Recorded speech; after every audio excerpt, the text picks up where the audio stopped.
Bayangkan sebuah malam yang begitu hening. Langit gelap, angin tak berhembus, dan dunia seolah menunggu sesuatu yang besar. Di tengah gelapnya malam itu, sebuah pertanyaan menggema. Apakah ini saatnya? Apakah dunia sedang menuju akhirnya? Assalamualaikum warahmatullahi wabarakatuh. Selamat datang kembali di Lentera Kisah. Semoga Allah memberimu kesehatan yang tak putus, rezeki yang melimpah dan berkah, serta mengabulkan setiap hajat dan doa-doa baikmu. Amin ya rabbal alamin. Akhir zaman bukan sekadar legenda atau dongeng masa lalu. Ia adalah kepastian, janji Allah yang akan datang kapan saja. Dan kita sedang berjalan ke arahnya, selangkah demi selangkah.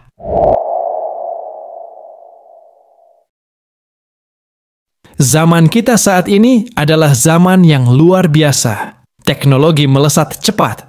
Dunia saling terhubung dalam hitungan detik. Tapi di balik semua itu, ada sesuatu yang hilang. Kita hidup di masa di mana yang hak sering dianggap batil dan yang batil dibela dengan lantang. Banyak orang bertanya, mengapa penting membahas akhir zaman? Apa tidak cukup kita fokus pada dunia saja? Jawabannya jelas. Karena dunia ini akan berakhir. Dan Rasulullah Shallallahu Alaihi Wasallam telah memperingatkan umatnya. Beliau bersabda, "Aku diutus dan kiamat seperti dua ini." Beliau merapatkan dua jarinya, jari telunjuk dan jari tengah. Hadis riwayat Bukhari nomor 4936, Muslim nomor 8670. Artinya, diutusnya Rasulullah adalah tanda bahwa dunia ini sudah sangat dekat dengan akhir. Tanda-tanda kecil kiamat adalah peristiwa-peristiwa yang menjadi isyarat bahwa dunia sudah memasuki fase akhir. Jumlahnya sangat banyak. Sebagian sudah terjadi, sebagian sedang berlangsung, dan sebagian masih akan datang. Tanda-tanda kecil ini ibarat bayangan senja, pertanda malam akan datang. Dan saat malam itu tiba, tak ada jalan kembali.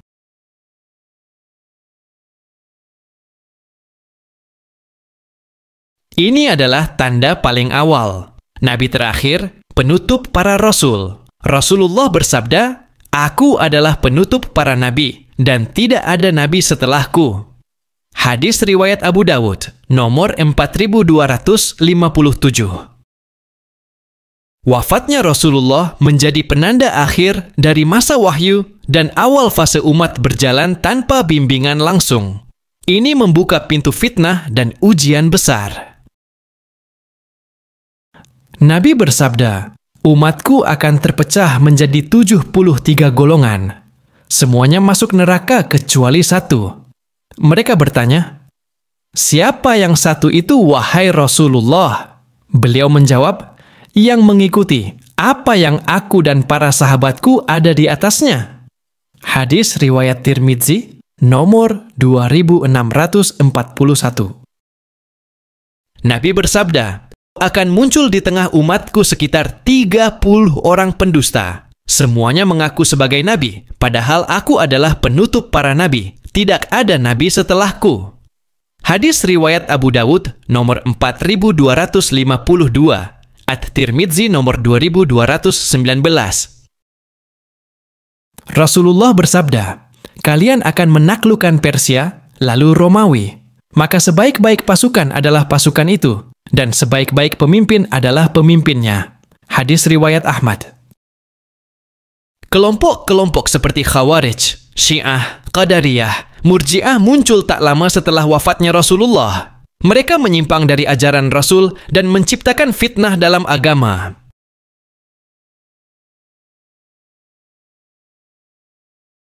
Rasulullah bersabda, "Sesungguhnya Allah tidak mencabut ilmu sekaligus dari hambanya. Namun Allah mencabut ilmu dengan mewafatkan para ulama. Sehingga ketika sudah tidak tersisa seorang alim pun, manusia mengangkat orang bodoh sebagai pemimpin.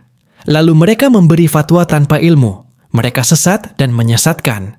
Hadis riwayat Bukhari nomor 100, Muslim nomor 2673. Tapi sampean ini orang ini posisinya. Nabi bersabda, tidak akan datang kiamat hingga zaman dipenuhi dengan harj.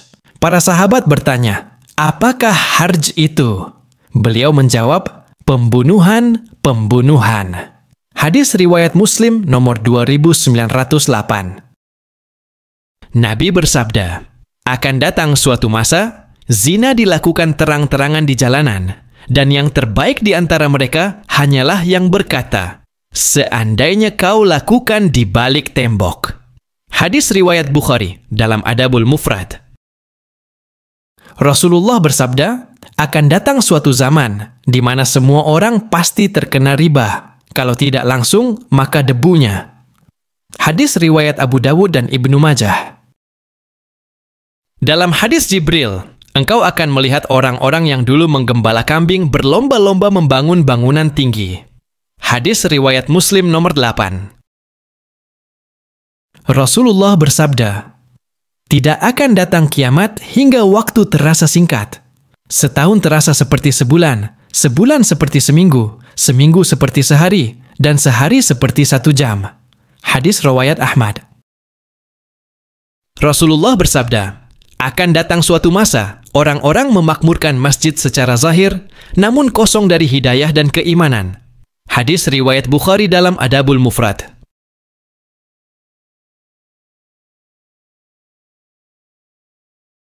Rasulullah bersabda, tidak ada fitnah yang lebih dahsyat sejak Allah menciptakan Adam sampai datangnya hari kiamat daripada fitnah Dajjal.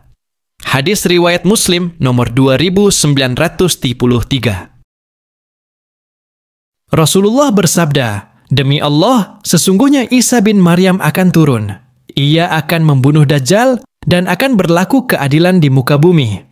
Hadis riwayat Bukhari nomor 3448, Muslim nomor 155. Allah berfirman dalam Quran Surah Al-Kahfi ayat 94-98. Rasulullah bersabda, Ya'juj dan Ma'juj menggali dinding setiap hari, hingga ketika hampir berhasil, mereka berkata, besok kita lanjutkan. Tapi Allah mengembalikannya seperti semula. Hingga suatu hari mereka berkata, besok insya Allah. Maka mereka pun berhasil keluar. Hadis riwayat Ahmad dan Tirmizi. Nabi bersabda, kiamat tidak akan terjadi hingga matahari terbit dari arah barat. Jika itu terjadi, semua orang akan beriman. Tapi itu saat di mana iman tak lagi bermanfaat. Hadis riwayat Bukhari nomor 4635. Allah berfirman, dan apabila perkataan telah jatuh atas mereka, kami keluarkan sejenis binatang melata dari bumi yang akan mengatakan kepada mereka bahwa manusia tidak yakin kepada ayat-ayat kami. Quran Surah An-Naml ayat 82. Allah berfirman, maka tunggulah hari ketika langit membawa asap yang nyata, yang meliputi manusia. Ini adalah azab yang pedih. Quran Surah Ad-Dukhan ayat 10-11. Nabi bersabda, 3 gerhana besar, 1 di timur, 1 di barat, dan 1 di Jazirah Arab. Hadis riwayat Muslim. Nabi bersabda, api akan keluar dari Yaman, menggiring manusia menuju tempat berkumpul mereka. Hadis riwayat Bukhari nomor 6525, Muslim nomor 2901.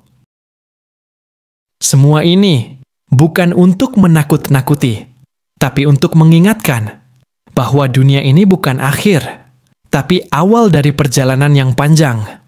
Ketika tanda-tanda itu muncul satu demi satu, kita harus sadar, waktu sudah sangat dekat. Jangan tunggu langit terbelah, baru kita salat. Jangan tunggu matahari dari barat, baru kita menyesal. Mari kita kembali, sebelum terlambat, sebelum hisab, sebelum kiamat. Sesungguhnya akhir itu pasti datang, dan beruntunglah mereka yang bersiap hari ini. Jangan lupa untuk hidup dengan hati yang sadar dan kematian yang siap. Inilah Lentera Kisah, cahaya masa lalu, inspirasi masa depan. Terima kasih sudah menyimak kisah ini sampai akhir. Semoga Allah menjaga iman kita, melimpahkan kesehatan dan keberkahan, serta mempertemukan kita kembali di kisah-kisah penuh cahaya berikutnya. Barakallahu fikum. Wassalamualaikum warahmatullahi wabarakatuh.